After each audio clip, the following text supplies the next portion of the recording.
Kami sayang pada anak-anak kami, ya Allah. Kami sayang kepada ibu dan ayah kami, tapi kami tinggalkan kerana kami lebih sayang kepada Engkau, ya Allah. Ya Allah, kurniakanlah kami, ya Allah, menziarahi Baitikal Haram. Walaupun kami telah bersedia, ya Allah, walaupun kami telah mengeluarkan harta kami, ya Allah, tapi dapat atau tidak adalah kehendak-Mu, ya Allah. Ya Allah, kurniakan kami rezeki, ya Allah, dapat menziarahi Nabi kami SAW di Madinah semasa kami pergi di sana nanti, ya Allah. Kiranya ada kesusahan, Kau berikan kami kesabaran untuk menghadapinya, ya Allah. Kiranya ada kegembiraan yang Kau berikan, didik hati kami untuk rasa syukur, bukan berbangga, ya Allah. Sepanjang kami di sana, ya Allah, nanti Kau peliharalah anak-anak, zuriat-zuriat kami yang kami tinggalkan. Kami sayang pada anak-anak kami, ya Allah. Kami sayang kepada ibu dan ayah kami, ya Allah, tapi kami tinggalkan kerana kami lebih sayang kepada Engkau, ya Allah. Kami lebih sayang pada Nabi-Mu SAW.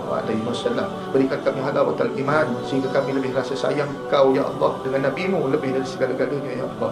Sesungguhnya fardu haji yang kami pergi ini, ya Allah, membuktikan perkara itu, ya Allah, ya Rabbal Alamin.